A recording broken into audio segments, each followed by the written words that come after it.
Laser surgery హెమరాయిడ్స్కి పైల్స్కి చేస్తే దానివల్ల advantages ఏంటి, సర్జరీ తర్వాత తీసుకోవాల్సిన జాగ్రత్తలు ఎలా ఉంటాయి. సో ఇప్పుడు ట్రెడిషనల్గా అయితే హెమరాయిడ్స్కి ఓపెన్ మెథడ్ ద్వారా సర్జరీ చేసేవాళ్ళం.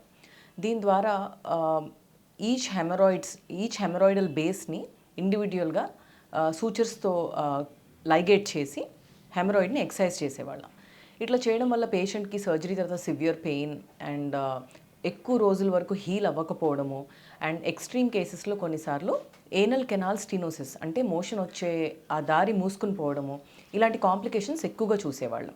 సో సర్జరీకి భయపడి చాలామంది పేషెంట్స్ అసలు డాక్టర్ని అప్రోచ్ అవ్వకపోవడము, వేరే రకమైన ట్రీట్మెంట్స్ని ఎక్కువ ఆప్ట్ చేయడము అండ్ స్టేజ్ బాగా కాంప్లికేటెడ్ అయ్యే వరకు కూడా వాళ్ళు ఇంట్లోనే మేనేజ్ చేసుకోవడానికి చూడటము, ఇలా ఎక్కువగా చూసేవాళ్ళం అనమాట.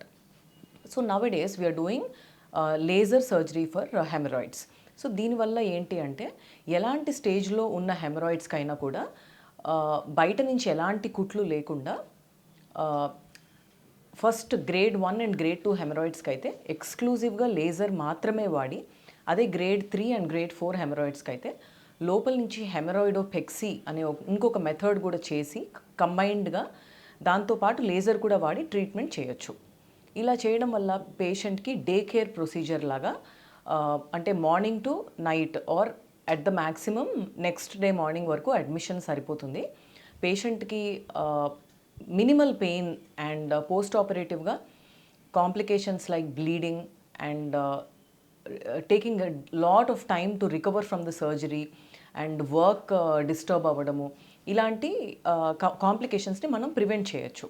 సో ఇలా చేయడం వల్ల పేషెంట్కి early recovery from surgery and surgery తర్వాత బ్లీడింగ్ కానీ విపరీతమైన పెయిన్ అవన్నీ ప్రీవియస్గా మనం ఏవైతే కాంప్లికేషన్స్కి భయపడి సర్జరీకి ఆప్ట్ చేయకపోయేవాళ్ళు ఆ కాంప్లికేషన్స్ అన్నిటినీ ఈ లేజర్ ద్వారా ఓవర్కమ్ చేసే అవకాశం ఉంటుంది.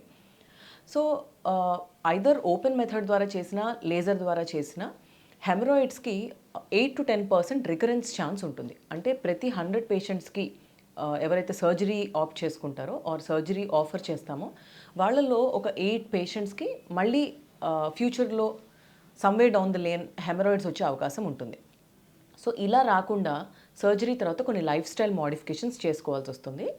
సర్జరీ తర్వాత అది హీల్ అయ్యే వరకు కొన్ని ఆయింట్మెంట్స్ అప్లై చేసుకోవడము, సిట్స్ బాత్ చేయడము, స్టూల్ సాఫ్టనర్ సిరప్ కంటిన్యూ చేయడము, ఇలా చేసిన తర్వాత లాంగ్ టర్మ్గా కూడా ఎక్కువ ఫైబర్ ఉన్న ఫుడ్ తీసుకోవడము, నాన్ వెజ్ అవాయిడ్ చేయడము, daily at least 3 liters of water or any other form of liquid consume చేయడము అండ్ కొంచెం యాక్టివ్ లైఫ్ స్టైల్ని అడ్వకేట్ చేసుకోవడము, అంటే incorporating at least half an hour of exercise at least 5 times a week.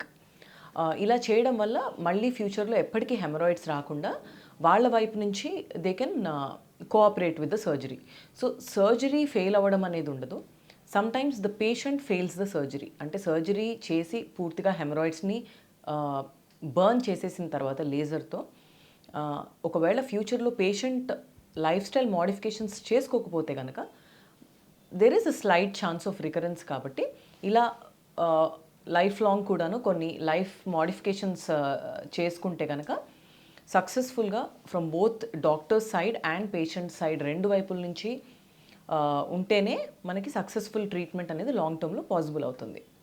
So ఇలాంటి ప్రాబ్లంతో మీరు సఫర్ అవుతుంటే కనుక definitely approach us and ask for laser treatment. And ఏమైనా డౌట్స్ ఉంటే కామెంట్ సెక్షన్లో కామెంట్ చేయండి. Thank you.